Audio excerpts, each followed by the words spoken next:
Nous, ce qu'on veut, c'est arriver à avoir une vision bienveillante qui tienne compte de tous les habitants d'Argelliès. Toutes les situations doivent être, non pas forcément connues, c'est pas ça, c'est pas le but, mais c'est pouvoir être accompagnées quand elles le nécessitent. Pour ça, on va relancer le centre communal d'action sociale, avec une vocation de soutien, d'accompagnement, pas seul, mais accompagné avec tout ce qui existe comme services sociaux et intervenants qui sont capables d'apporter leur expertise dans ce fonctionnement-là.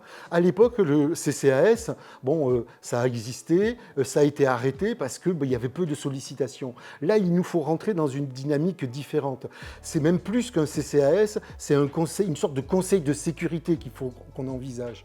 C'est avoir des instances qui puissent détecter les situations d'isolement, de souffrance, de carence et pouvoir les faire remonter à un comité d'habitants, mais aussi d'experts qui puissent apporter des solutions adaptées à un certain nombre de situations.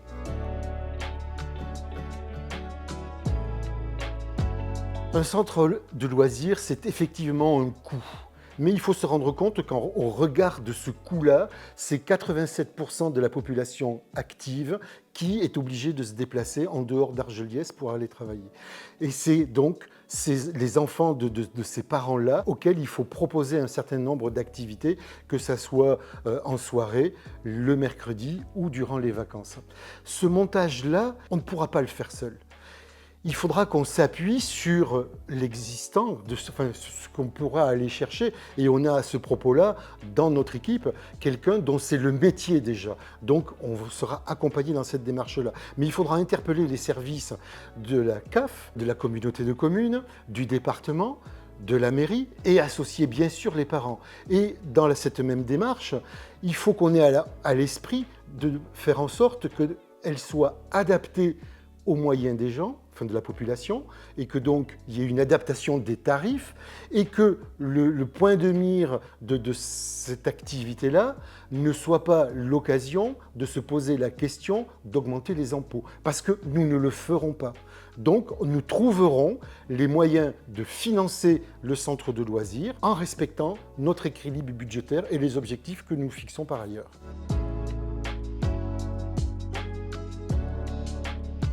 C'est l'aménagement de l'OAP du Pigeonnier qui est fléché à caractère social et dans laquelle on peut faire des appartements destinés à cette tranche d'âge avec intercalés entre les appartements des locaux qui seront à vocation médicale, infirmiers ou kinésithérapeutes, etc., qui pourront s'y rendre et les accompagner. C'est proposer tout un volant d'activités qui seront intégrées dans le tiers-lieu. Quand on a parlé de médiathèques et de salles qui soient disponibles pour l'ensemble de la population, c'est de pouvoir faire en sorte que dans ces espaces-là, il y ait des activités qui soient proposées, qui peuvent être juste de lire le journal ou faire quelques parties de cartes ou jouer aux échecs, etc. C'est d'avoir dans cet espace une vision ambitieuse qui puisse à la fois intégrer toutes les tranches d'âge. C'est viser le multigénérationnel et faire en sorte que tout le monde trouve sa place dans ce cœur de village.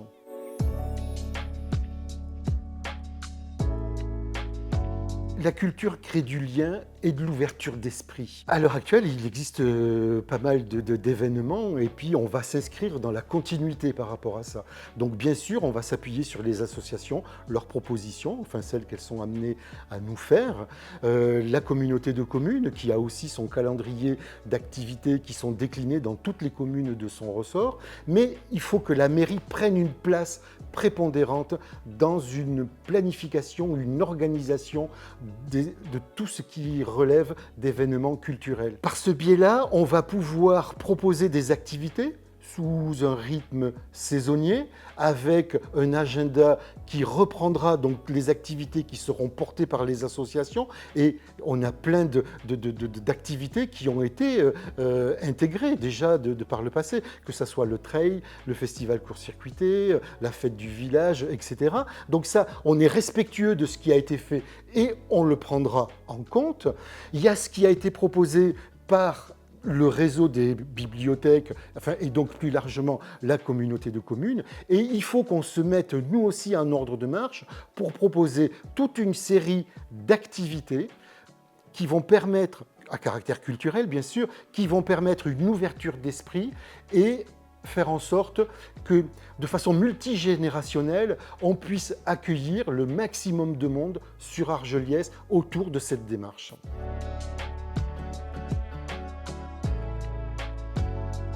Évidemment, la question se pose et tout le monde nous la pose. Chaque fois qu'on a fait une réunion publique, c'était et le jazz estival, avec des messages, des post-it enthousiastes qu'on a eus sur nos panneaux. Nous travaillons à cette question-là. Effectivement, le jazz festival, on y est attaché effectivement, comme plein d'Argeliérins, mais on veut essayer d'apporter quand même un peu d'ambition et un peu de nouveauté dans notre démarche. Donc oui, du jazz, pourquoi pas, mais aussi sur plusieurs jours festifs, pouvoir proposer un soir, par exemple, un concert de musique classique dans l'église Saint-Étienne, avec une formation à cordes, etc., pourquoi pas, et puis le lendemain, un concert de jazz ou de blues au Jardin de Tranquille. C'est réfléchir à une ouverture des possibles sur des moments comme ça, festifs, de réunion de la population et en faisant venir des gens de beaucoup plus loin aussi. Oui, un gros événement l'été pour fédérer et faire en sorte que Argelliès continue de rayonner. Parce que le festival de jazz, c'est pas uniquement l'occasion d'une fête offerte à la population, mais on nous a reproché souvent le coût de ce festival. La dernière version, en 2019, a coûté effectivement 50 000 €. Mais ce qui n'est pas mesuré dans cet effet d'annonce, c'est quels en ont été les retours sur investissement. Parce que c'était aussi une question de rayonnement. La municipalité a bénéficié du rayonnement du jazz estival. Parce que quand nous sommes allés, et pendant tout le long du mandat, quand nous avons interpellé les financeurs, systématiquement on nous a dit « Ah ben oui, pour une petite commune de 1000 habitants, vous avez un projet ambitieux, vous arrivez à organiser et à mettre sur pied quelque chose qui donne satisfaction à beaucoup de monde et ça nous intéresse, votre démarche. » La preuve, c'est qu'il y a d'autres villages, quand ça a été arrêté en 2019, qui ont repris le flambeau et qui aujourd'hui font un copier-coller du jazz estival. Mais ce soutien-là qu'on a eu auprès d'un certain nombre de financeurs nous a permis d'avoir un accompagnement significatif sur certaines opérations, comme par exemple la traversée du village ou même l'école. Et en même temps, c'est se poser la question du retour auprès des vignerons, auprès des commerçants, auprès des propriétaires de gîtes et de Airbnb qui étaient tous pleins sur le secteur à l'époque.